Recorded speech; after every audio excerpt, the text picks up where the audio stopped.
All right. Hello and welcome everybody to the 5th episode of my vlog, where I'm going to talk about how to combine my 2D pipeline with a little bit of 3D. And since I'm still in the phase where I am trying to set up tools to have a good workflow and a good art style that combines both, there are a couple of things that are not 100% where I want them to have, but I'm getting there. So I want to pick up where I left off last time. And after I've set up the scene and set up the animation in my 3D application, Cinema 4D, as you can see, I have decided to work a little bit on the tires, and I have applied a material to them, which I have created, and I'm trying to, I don't want to say simulate, but I try to approximate certain effects that I use while painting in Photoshop to 3D. And one of those things is silhouette. The biggest let's put it like this. One of the most important things, how we perceive things, is through a silhouette.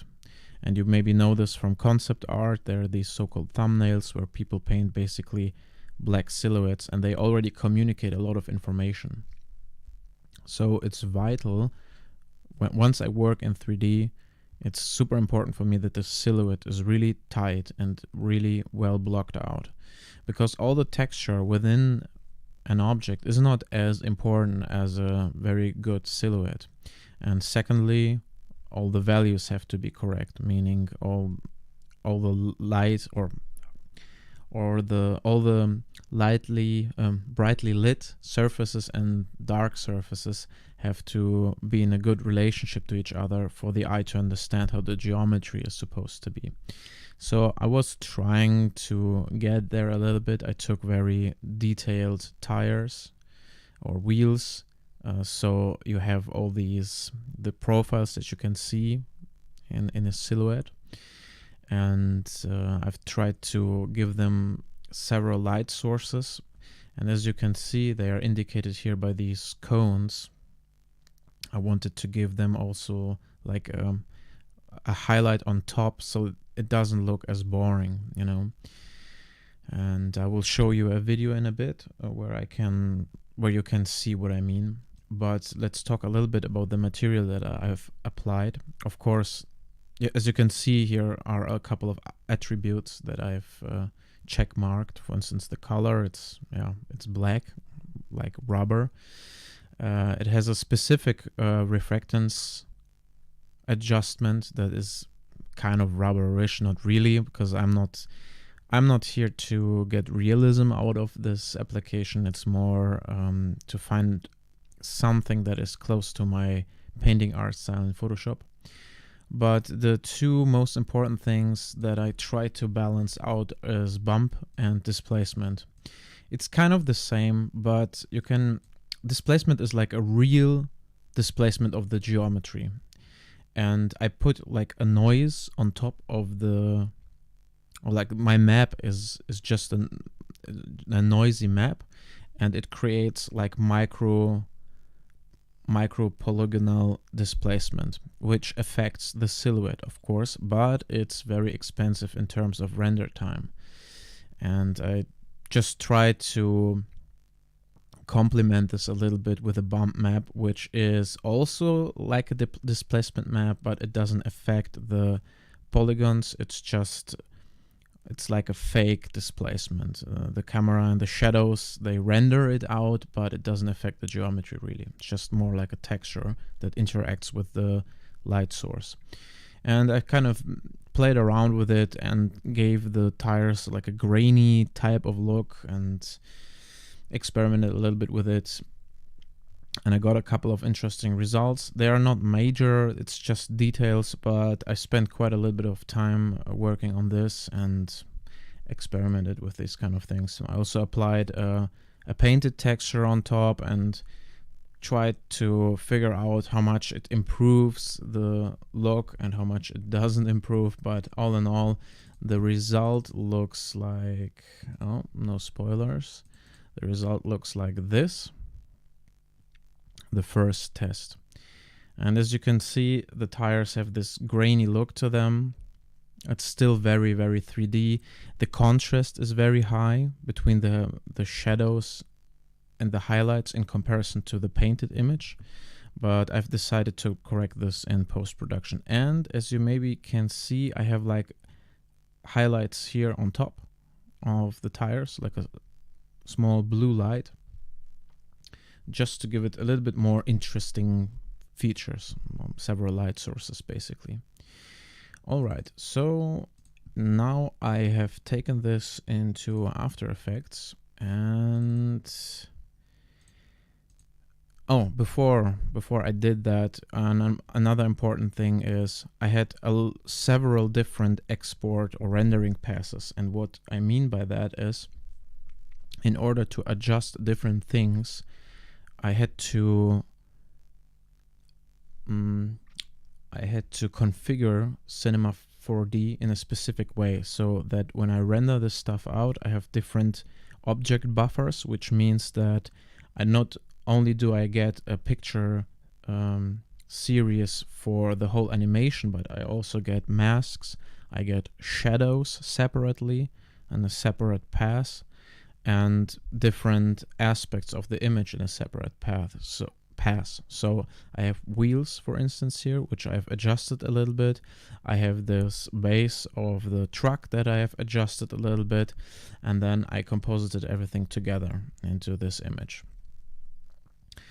So what I've been trying to do here is get the contrast of the truck base and the wheels closer to each other.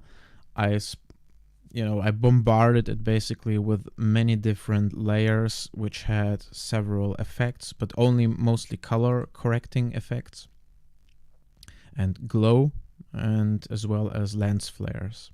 And maybe if you remember, there's one famous scene in Ghost in the Shell in the anime, the first one.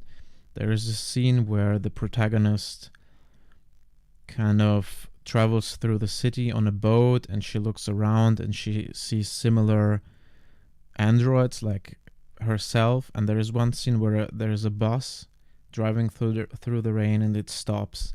And I found this very atmospheric, and this is sort of my homage to this scene. So this is the reason for the strong lens flare. I'm not trying to rip off J.J. Abrams. This it's a different reference I'm using. But to get back to the topic, there are several layers where I've tried to get these two different things closer together, namely the 3D rendering and my painting. And of course,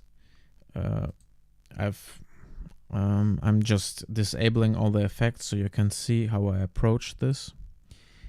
And there was somewhere here is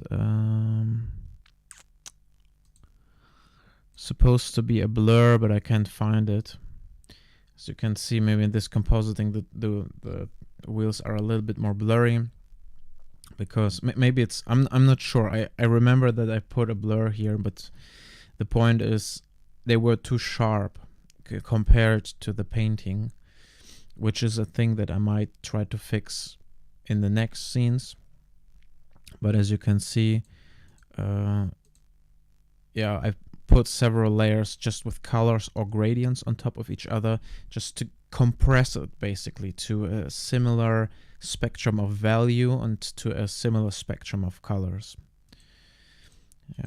And I've exported, for instance, the shadow on a separate layer, but it didn't really push the image or the image quality too much, so I put a gradient on top of it so that it looks more convincing how the tires interact with the ground. Or not convincing, it basically just puts the focus away from the tires touching the ground, and made this all a little bit darker, added the glow here, added the the lens flares, and so on and so forth.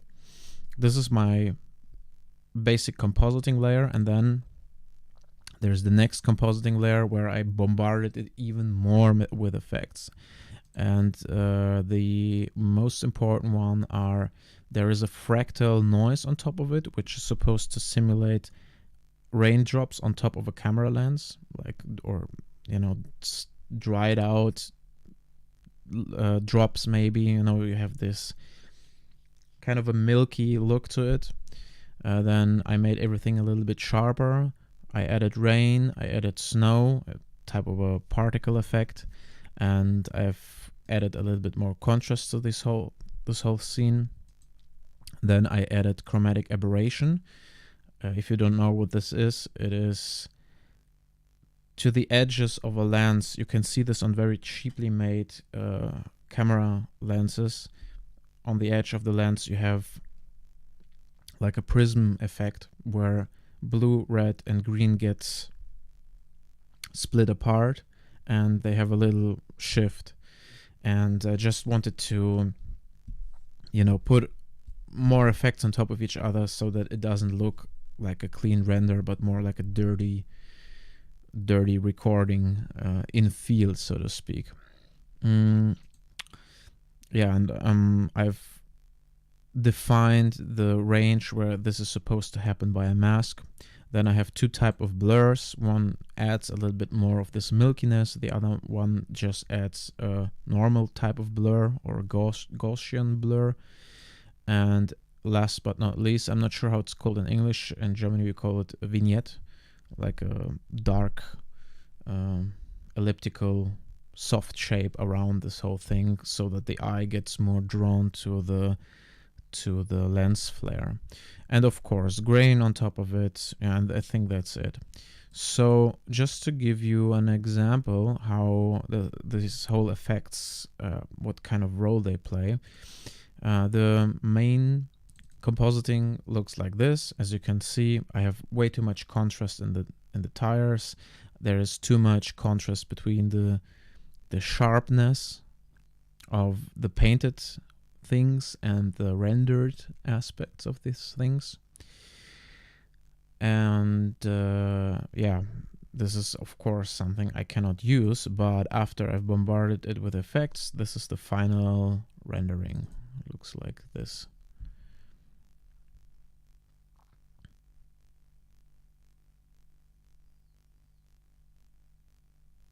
And one little anecdote to the end. This lens flare, I've basically put a motion tracker on top of the lamp, and it tracked the motion of it, and then I put basically the lens flare image. It's just a PNG.